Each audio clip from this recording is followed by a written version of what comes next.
Yang keempat, Nematelmintes. Yang kelima, Annelida. Oke, kenapa Ibu gabungkan mereka bertiga menjadi tugas? Karena mereka semua adalah kelompok cacing. Oke, mereka bertiga adalah kelompok cacing. Nah, yang akan Ibu bahas pada video kali ini adalah filum yang pertama kali, Platyhelminthes. Jadi di antara ketiga filum cacing ini ada Platyhelminthes, Nematelmintes, Annelida. Ketiganya adalah kelompok cacing. Tapi yang paling sederhana adalah si Platyhelminthes atau namanya cacing pipih. Cacing pipih, kelompok cacing pipih. Ya, apa aja sih ciri-ciri dari Platyhelminthes ya? Yang jelas sesuai dengan namanya, berarti struktur tubuhnya itu pipih. Struktur tubuhnya pipih yang pertama. Tapi ada juga sih yang berbentuk seperti pita ataupun daun gitu ya, tapi umumnya ya secara umum adalah bentuknya pipih. Kemudian dia lunak dan tidak bersegmen. Ya, cacing memang secara umum lunak ya. Tidak bersegmen. Apa sih bersegmen itu? Kalau kalian perhatikan cacing tanah ya, ini kan ada garis-garisnya, ini namanya segmen atau ruas-ruas tubuh. Tapi ini bukanlah si Platyhelminthes, bukan. Karena dia tidak bersegmen. Jadi kalau ada cacing yang bersegmen-segmen gitu berarti bukan Platyhelminthes ya. Kemudian tidak punya sistem, tidak ada sistem peredaran darah, respirasi ya. Tidak maksudnya adalah tidak kompleks. Ya, tidak ada sistem peredaran darah, saya singkat, dan respirasi. Jadi semua itu terjadi secara sederhana. O2 masuk, CO2 keluar, seperti itu saja, tidak berupa sistem. Begitu juga dengan pencernaannya. Oke. Kemudian alat ekskresi berupa sel api ya. Jadi ada yang namanya sel api. Jadi bagian tubuhnya ada sel yang bertugas sebagai alat pengeluaran, dinamakan sel api. Kemudian dia juga punya saraf, simpul saraf ya. Tentu saja saraf sederhana juga gitu ya.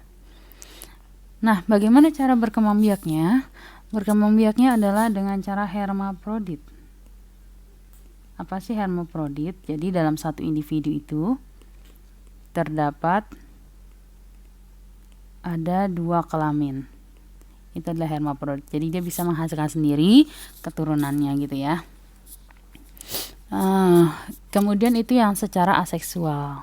Yang seksual juga bisa. Ini kan hermaprodit secara aseksual.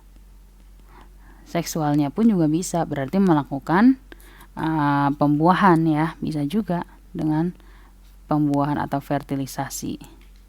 Ini secara seksual. Itu ya. Oke. Kemudian klasifikasinya. Klasifikasinya ada 3. Yang pertama, kelas Turbellaria. Turbellaria atau dengan istilah cacing bulu getar. Contohnya adalah planaria. Mungkin kalian pernah ingat, pernah belajar dulu waktu SMP, ada cacing yang kalau dipotong 2 atas bawah, maka akan menjadi 2 individu baru. Yang atas akan tumbuh ekor, yang bawah kan ekor doang kedapatannya, akan tumbuh kepala. Bagaimana kalau dia dibelah lagi jadi 2? Maka akan menjadi 2 lagi. 2 individu baru. Yang kepala jadi punya ekor jadi punya kepala, dan seterusnya ya, dan seterusnya. Itu Turbellaria, cacing bulu getar. Bahkan secara aseksualnya pun bisa dengan cara dipotong gitu ya, regenerasi namanya, regenerasi. Kemudian yang kedua, setelah kelas Turbellaria ada yang namanya kelas Trematoda. Trematoda atau istilahnya cacing hisap. Oke. Namanya aja cacing hisap, berarti dimanapun dia berada, dia akan mengambil nutrisi dari makhluk hidup yang lain ya. Namanya menghisap berarti dia punya struktur yang namanya sakar, penghisap. Contohnya siapa sih? Nah, contohnya nih, yang paling terkenal adalah cacing hati atau Fasciola hepatica. Cacing hati. Hepatica, hepatitis ya. Jadi cacing hati.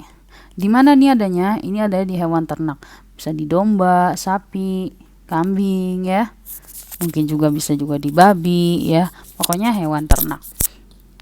Yang mamalia. Makanya kita sangat dianjurkan untuk makan hewan-hewan ini dalam keadaan matang ya, karena kalau nggak matang dikhawatirkan ada cacingnya, ada telurnya, ada fase-fase hidup cacing itu ada di dalam si daging hewan tersebut. Jadi kalau kalian makan daging, tolong pastikan daging itu sudah matang ya, agar tidak tersisa telur cacingnya di dalamnya. Kalau tersisa masuk ke dalam tubuh, wah berarti nanti pasti dia akan ngesaknya atau menghisap nutrisi yang kalian makan gitu ya. Itu yang kedua, jenis cacing hati. Kemudian jenis yang lagi yang terkenal adalah Clonorchis sinensis. Ini adalah cacing hisap yang adanya di ikan. Nah, lagi-lagi anak-anak, tolong kalau makan ikan, ikannya itu yang mateng ya, karena di dalam tubuh ikan itu ada fase hidup si cacing hisap Clonorchis sinensis ya. Jadi sebaiknya kita makan makanan yang matang ya, minimal udah kena anget-anget lah supaya mati fase hidup ikannya gitu ya. Fase hidup telur dari si cacing hisap itu.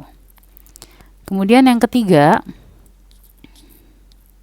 selain dari kelas Trematoda dan kelas Turbellaria, ada lagi satu kelas terakhir yang adanya di babi, kelas Cestoda. Atau cacing apa yang ada di babi? Ya, cacing pita ya, cacing pita.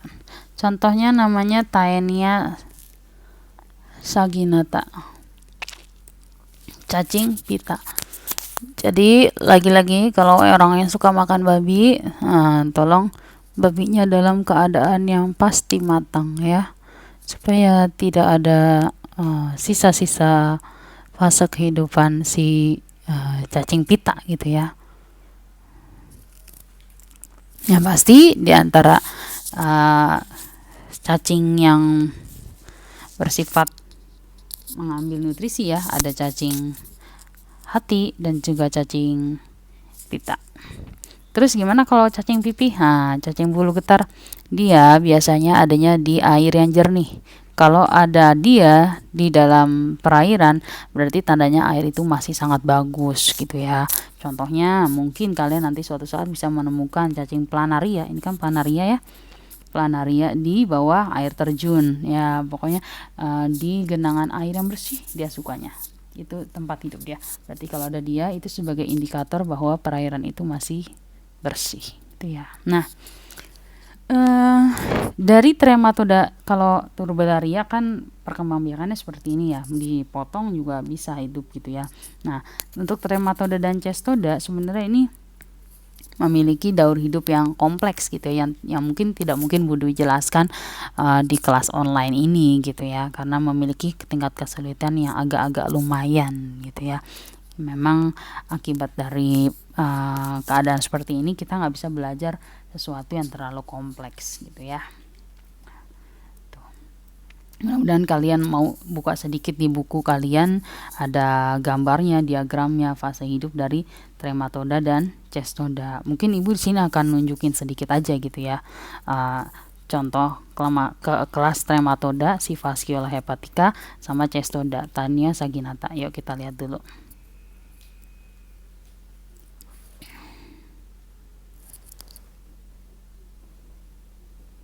Daur hidup tadi Fasciola hepatica. Oke, kita lihat daur hidup Fasciola hepatica. Oke, ini dia. Jadi adanya di contohnya di sapi ya.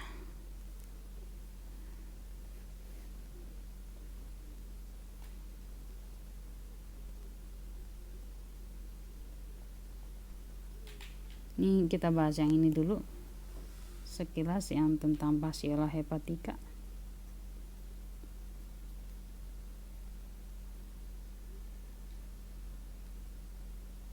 Oke. Nah, ini kelihatan ya kalau dia itu hidupnya di sapi, di hewan ternak, di kambing. Nah, kita lihat nih fase hidupnya. Fasciola hepatica dari telur, Miracidium ya ketika dia BAB di rumput, kemudian dimakan oleh siput ya, kemudian masuk perairan, ada di rumput lagi, dimakan oleh hewannya. Jadi itu sebuah siklus dari Fasciola hepatica. Nah, kalau Taenia saginata seperti apa Taenia saginata? Daur hidup.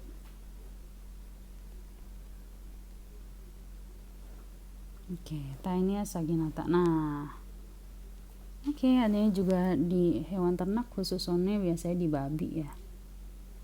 Di babi. Gambar yang kedua.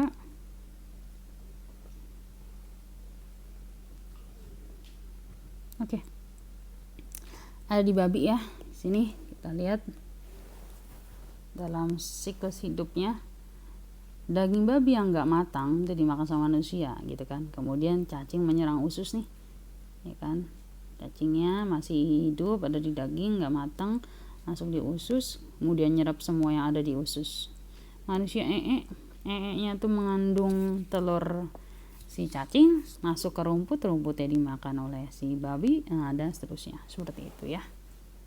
Nah, itu adalah sekilas pembahasan tentang filum Platyhelminthes, yang mana yang perlu kalian tahu bahwa pengertian Platyhelminthes adalah cacing yang pipih-pipih, terdiri dari cacing Turbellaria, kemudian cacing hisap punya sakar, dan juga cacing pita gitu ya, Cestoda, Trematoda, dan Turbellaria.